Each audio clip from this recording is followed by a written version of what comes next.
Obviously, renting is important for people at absolutely low incomes who just need a quick place to stay until they can build and accumulate more wealth. But the purpose of renting is not so that you could just rent the rest of your life and never get any more life, but rather to actually have stable assets, continuously building your wealth in order to live more prosperously in the future. That's ultimately what this round comes down to. Because only one side, being the proposition, incentivizes people to have a constant, steady stream of gaining wealth, while the opposition side does not offer that same option.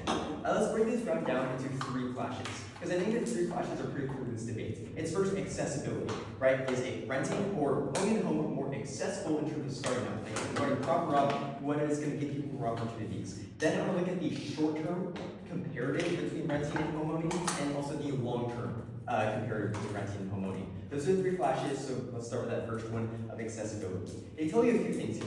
First, they first tell you that it doesn't really matter that you're going to accumulate wealth with your home because it's just cheaper to rent in the first place, right? You need just a quick gateway access. I think they just misunderstand, or, well, first of all, they didn't clash or interact with their characterization at all. Isaac mentioned in the first speech how we're providing loans to make the homeowning process accessible. I mean, the whole point of this motion is that we are enabling access, the motion that he says, to all people. So I don't think they can really just come and claim that renting is cheaper when the whole purpose of the motion is that we're also making homeowning cheaper in the first place as well. If that wasn't the case, then there wouldn't be much of a debate. We outlined this characterization, they never interacted. So that's just the first thing to clarify as well. But then they tell you this new argument that they made in this last speech, essentially that homeowners right now, if they see that more people are able to buy homes, they're just going to raise the cost of the home, right? They see that more people have demand, more people have money, therefore they're just going to raise the cost. This isn't the case either, however. This is just a false argument. Why? Because in order for me to have a product that people are going to buy, and if I want to raise the price, that would assume that people have the money to pay for that thing. Now, if the government gives you a loan, let's say for, I don't know, 300,000 euros or something to buy a house,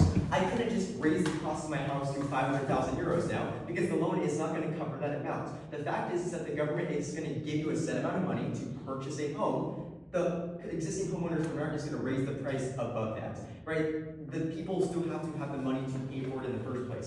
So eventually the market will just reset back down because they realize, like, okay, I raised my price because people want more homes, but then they realize no one's going to be willing to pay that price in the first place, so they just have to lower back down again anyway. This doesn't really change anything. And then again, even then, go back to the characterization, even if what they're saying is true, we still provide the loans to pay for those houses in the first place. Again, it all goes back to the characterization. The homeowning part, the accessory part, is literally written into our characterization. So that's important to note as well. The last thing they talk about in terms of accessibility, though, is that it's just difficult to buy and sell homes, right? That is a whole month-long process. You got to go through like lawyers and escrow and like all these different things, right? Well, the interesting thing here is that first of all, I just don't think it's true, for example. I think it's entirely possible that if you wanted to devote, like a month to just really list your house and sell it, that's entirely possible to do in a relatively short time frame.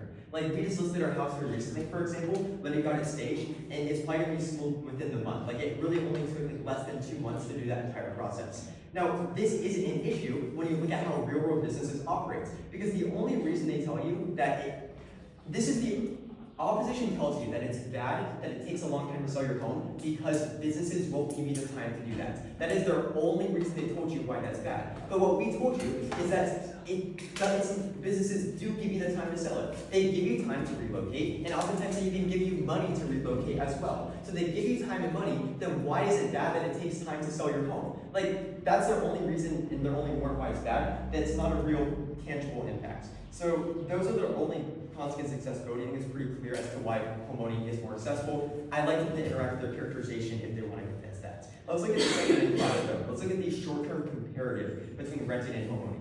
Because obviously everyone likes to talk about long-term wealth, long-term assets, your retirement, that type of thing. But of course we have to focus on what's going to help us in the shortest term possible, because that's what we're living in at the moment. So how exactly is this homeowning model way better? The first is exactly what Torger talked about that had no clash against it. That if you are a first-time homeowner, right, you're trying to move classes up from the high-income renters to a homeowner, you could rent out that property, especially if you need to move, which means you get a steady stream of income. That steady stream of income allows you to refinance your house or purchase a new property or that sort of thing. giving you a steady stream of income. Because here's what they tell you, right? They tell you that your home is just an illiquid asset, meaning that you're not able to use that money that you're pouring into it. But that isn't true if you are able to rent out that property like Torger was talking about. But furthermore, other of the short-term benefits exist as well. They talked a lot about, natural disasters or wars or that type of thing, and how that is way more harmful to homeowners rather than renters. I don't think this is really true, for example. Like, let's say I'm a renter and I live in Oklahoma, which is famous for tornadoes and stuff.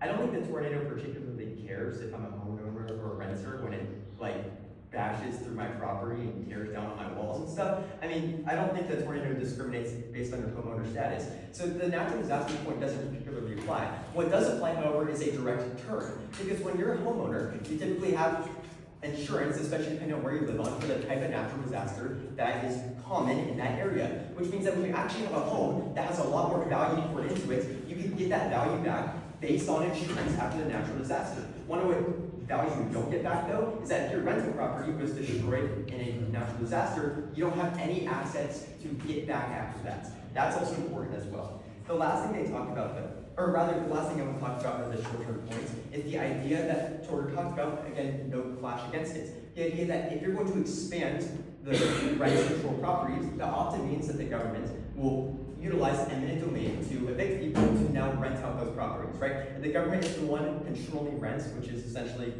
what the opposition is saying. They evict people to start controlling rents. That's obviously awful short term, because now people who are homeowners now have to just rent their own properties just because the government has the power to say, hey, we want to control rents, we evict you, now we're renting out the property. Obviously the government's going to do that rather than building new rental properties because it's free to evict someone versus cost money to build a new property.